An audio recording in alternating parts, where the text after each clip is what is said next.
The nature of predators 20. Memory transcription subject. Governor Tarva of the Venlil Republic. Date. Standardized human time. September 10th, 2136. The human ambassador strode up to the microphone and scanned the cavernous auditorium. Every guard on the premises was flocked a safe distance away from the predator, with rifles trained at his head. Barricades and barbed wire stretched in front of the podium. Hello, leaders and citizens of the Federation. My name is Noah, and I come seeking peace on behalf of humanity. Silence reigned supreme over the chamber, and the humans' words hung in the air with an echo. The seats in the front row were vacated entirely. Many of their occupants were sharing stations with the species near the rear wall. Others were pacing by the exits, and a few were absent altogether. Remote viewing must have seemed the best option. I am sure all of you have heard terrible things about my species. Perhaps some of them are even true. Predators ravaged your worlds and twisted your altruism, and you fear that we bear such intentions. Noah turned his head toward me, and I flicked my ears in support. But your conclusions are a product of confirmation bias, selecting only evidence that confirms your pre-existing beliefs. Humanity is not the same as the Arsur. The reporters in the upper decks were filming every ward. Commentators spoke in soundproofed booths, offering live opinions on some of the most influential political shows in the galaxy. The public viewing balcony was almost empty, so most of the citizenry would witness this display secondhand. The anxious murmurs rippling around showed this wasn't what anyone was expecting. They were expecting the human to come here, brandishing mocking footage and lobbying threats. It was clear they were concerned how close I was standing to Noah. A few tried to signal run to me with tail language. You come in here wearing a mask and think that hides what you are. Yerolim, the Krakotl ambassador, leapt out of his seat in outrage. His feathers were puffed out behind him in a semicircle. You're a slaughtering lot of slavers. You round up and gas children. The nearest dignitaries glanced at the avian and signaled their agreement with tail waves and ear flicks. It seemed to embolden others to vocalize their opinions. Wars where millions die are a regular thing on your planet. Dark, the Farsul High Elder, joined in. Her thin ears drooped with horror. You use weapons that maximize suffering and destruction. You invade your neighbors and bomb cities, just like the Greys. Noah raised his hands placatingly. We have inflicted grave suffering upon ourselves, and I admit we have self-destructive tendencies. But as the Venlil can attest, there is another side to humanity. The side of us that is protective and familial, and has always reached to the stars in earnest. We have the traits of both predators and prey. Yeah, sure. Like what? Mortality? Breathing? Jerolim jeered. Let's start with the forward-facing eyes, which seem to be the focal point of your disgust. The human was unfazed by the widespread contempt, keeping his voice level. They evolved for depth perception, since primates are an arboreal class of mammals. They have nothing to do with hunting, and just happens to help with tracking and killing living creatures, too, doesn't it? Funny, Mazik President Kupo interrupted. Well, which ones of us look tasty to your arboreal eyes? An unidentifiable voice asked. A cacophony of similar-minded leaders spoke up. Animosity and fear were two words that captured the collective mindset to a T. The shouts ranged from panicked to accusatory to blood-seeking. The Kolshian guards stiffened as the meeting dissolved into chaos. No doubt they expected the discordance to elicit a violent response from the predator. You're just here to terrorize us, to scope out your enemies. You kidnapped our civilians. Your first action as a spacefaring species was to hold innocents against their will. Flesh-eating filth. You defile this chamber with your presence. Why did you assault the Gojids in cold blood? We should execute this beast. I'd like to see its head roll.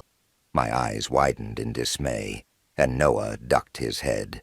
This was a beat un televis to the galley, not en genuine ademt ad listani. It was only soldi ve the viewers' prejudices, hearing their leaders' trows and aramd, for the predator to spy. I noticed a few dignitaries seemed interested in what the human was saying, though, which was a glimmer of hope. Silence. I said we would let it speak, and I don't break my word. Can you not hold your tongues for a few minutes? Chief Nickens roared. Noah took a deep breath to collect himself. Thank you. Unlike the Arksur, humans are omnivores. That means our diet is primarily plants. Plants, vegetation, you hear me. We are capable of subsisting without meat, and some of us choose to do so. But you ate flesh, Jerolim called from the crowd, ignoring the chairman's glare. Yes, you personally. Yes. No animal has to die, thanks to science. We grow our meat from cell samples in a lab, the predator added quickly. Does that not overrule the moral dilemma of killing another creature? There is no suffering caused. We've done our best within the confines of our nutritional needs. The representatives bore squeamish expressions. While the ethical argument was correct, the mental image that answer evoked was unsettling. They were probably visualizing an unmasked Noah, stooped over a maggot-ridden corpse, with blood dripping down his chin. How could they take the person talking seriously with that thought? Humans seemed to understand the reaction when we asked how they would feel if they knew someone chowed down on human legs. It wouldn't matter whether they were ethically sourced. The idea of consuming animal parts was utterly reprehensible to most species. I respected the Terran's honesty, but that wasn't earning him any brownie points with the Federation. Even when I thought about Noah munching into some artificial animal carcass, it made me shudder. I was happy he didn't do it in front of me, but I still preferred not to think about it. There was a crevasse of my mind that wondered if humans would find Venlil tasty. Did that craving really make the lovable ambassador salivate? Nicanus retched into the waste bin under his station, growing flesh in a vat. Let's change the subject, please. Gladly. I don't have time to go over everything on the data cache Tarva shared with you all in detail, as I hoped, the Predator stated. But we've included our art, music, relationships, philosophy, culture, architecture, and scientific achievements. You may find beauty in our creation and innovation. I finally found my voice. The experiments conducted by the Venlil, which proved humans have a wide range of softer emotions, have been uploaded as well. Your scientists are welcome to review those findings, and I promise they are replicable if you wish to see for yourselves. Ultimately, this is about you, not us. Do you want to kill a race of thinking, feeling people because they are predators? Just because they have a violent history and a few biological traits you curl your noses at? Is that reason enough to... Jerolim tossed his sunset-colored beak. Yes, if cruelty and violence are reason enough to genocide a species, we should kill all of you. Noah had synced his holopad to the auditorium projector and cast a video to it. You want to wipe out humanity without ever hearing us out, with no remorse. How would you respond in our position? What choice are you giving us? A handheld video of a young predator appeared on screen. I winced as recognition dawned on me, and I realized where Noah was taking this. Marcel was holding a light pink baby prey creature in one arm, feeding it milk with a bottle. The infant suckled eagerly, while the human supported its tiny front legs with gentle fingers. The leader's expression softened at the cute animal, though they seemed worried about the predator dropping the ruse and gobbling it up. This is Marcel. He volunteers to care for animals in his spare time. Before we learned about the Arksur, he wanted to go to veterinary school. He's never consumed meat in his life. Noah swiped a button. The footage switched to a newsreel, which captured Marcel as he was carted away for emergency care. The prolific wounds presented a stark deterioration from the pristine condition he was in before. It was tough to tell this gaunt, ungroomed human was the same fellow. The red-haired primate looked like a wild predator, plucked from the woods. Gasps echoed around the room, and I was relieved to see some genuine pity. Many species averted their eyes. I don't believe even the ones who wanted humans dead could stomach the execution of such violence. The entire galaxy is going to see this once the tapes reach them. Noah is forcing them to feel empathy for a predator. The film transitioned to close-ups of the bruises, the emaciated bones, and the neck burns beneath the asphyxiating collar. The haunting finale was a photo of Marcel unconscious in a hospital bed, with a sobbing Slanek at his side. This is what your captain did to an herbivore human. Sovlin starved him and laughed at his pain, while Marcel begged him to stop. The Terran ambassador's voice climbed with indignation, and he shook his head in disgust. It was cruelty for cruelty's sake. How can you say you're any different than the Arksur, if that's not predatory behavior? I don't know what is. Wait, he's not our captain. He answers to Piri. We didn't tell Sovlin to do that. We had no idea he went that far. Nikonos growled. I want justice. I want a trial, by your laws or ours. Can you imagine if a human treated one of your people like that? What would you be saying about us? It doesn't matter what you do. You need to die either way, Jerolim muttered. The whole idea is that you don't have the chance to fuck us over. You're not like us. But who decides who lives or who dies? Who is like us? What precedent are you setting? Perhaps there's an intelligent scavenger out there who wouldn't hurt a fly.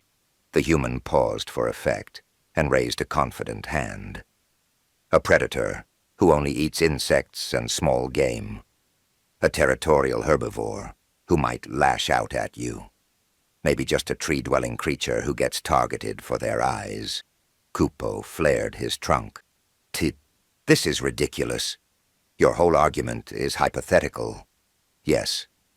It's the hypothetical that maybe, just maybe, we could be your friends. That's what I want you to consider. How do we know you won't turn on us? The Maidzik returned, a hint of fear seeping into his voice. You don't. But you're going to lose this war without our help, and adding us into the mix basically guarantees it. Even if you believe that chance is slim, humanity is your only chance at victory. Work with us to fight the Arksur, as we have offered from the start, or we can all die together. It is your choice. Thoughtful expressions cropped up across the chamber, as the logic of the human's words sank in. Noah saved a compelling argument for last, appealing to reason where empathy could not prevail. Even if this whole thing was an elaborate ruse, it wouldn't affect the war's outcome to fall for it. Nikonos tapped his microphone. That's enough, human. Of course. I'd just like to mention... No. I let you speak over your allotted time, since these fools kept interrupting you. You can't say, I am being unfair. Right. Thank you. The human stepped back from the podium, and seemed to be awaiting further instruction. Chief Nikonus prior words about not vouching for his safety after the speech rang in my ears. Would the Colchian soldiers really shoot a diplomat in cold blood after everything they witnessed? Exit the chamber with slow steps and follow the trail of lights on the floor. Nikonus spoke. We've prepared living arrangements. I expect you, at least the human, to stay there indefinitely. I will retrieve you two when all parties have reached a decision. I hovered at Noah's side as we walked out, and visible relief tugged at my features. The Terran ambassador spotted the emergency lights along the baseboards and trudged away with quiet reservation. My mind was reeling as we scaled a narrow stairwell, but I was just grateful the human was alive. The selected living arrangements were a full diplomatic suite, complete with plumbing and a kitchenette. 2 trays of fruit mash, with an algae and grain garnish, waited on the bedstand. Noah's species needed more protein in their diet. However, I wasn't going to explain that when the Colchians were serving him a gourmet meal, the same as everyone else. They could have starved him and tossed him in a dingy cell. The human flung off his visor. After wearing it for days, the rough metal had left an indentation around his eyes. A deep sadness danced in his chocolate irises, and months of weariness bubbled to the surface. I'm trying so hard, Tarva. This was my dream, Noah muttered. I placed a paw on his shoulder. You were amazing. The predator sighed. It didn't feel like that. It felt like nothing I said mattered. You're wrong, a new voice chimed in. As with most things in life, the hate-infused rhetoric stems from a vocal minority. Idiots speak the loudest. Reasonable people tend to be the quiet ones. The human's head snapped up, and his eyes locked on the Zerulean at the door. The Zeruleans were a neighboring species to us and the Gojids. With their quadrupedal anatomy, shaggy brown fur, and cub-like ears, they looked smaller than they were. I imagine the visitor triggered Noah's cute response, which made him all the more aware of his predatory visage. The Terran ambassador practically fell over himself to scoop his visor off the floor. He pressed a hand to his face, in the interim, peeking between his fingers in comical fashion. Noah fumbled with his headgear, panicking. I apologize. I wasn't expecting company so soon. Don't be ridiculous. You don't have to apologize for your appearance. Leave the visor off, friend. The male Zerulean averted his eyes briefly before continuing. I'm Choson, behavioral scientist with the Galactic Institute of Medicine. May I come in? Yes, go ahead. Please do, Noah said. I've been speaking in our Prime Minister's ear before you ever went on stage. He's my brother, the scientist explained. Those Venlil experiments are irrefutable. You sympathize with our plight, and you take no joy in suffering. With that new evidence in mind, we're willing to change our position on humanity. You are. I'm thrilled to hear that someone can grasp the truth, at long last. The Zerulean government expresses our desire to begin anew, and I only hope that doesn't come too late. Would you like to open diplomatic relations?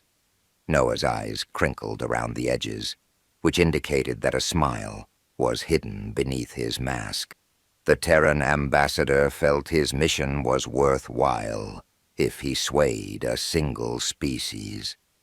That wondrous enthusiasm returned to his predatory gaze, as bright as the day we first met. Yes, we would like that very much. More than you know. Humanity's door is always open.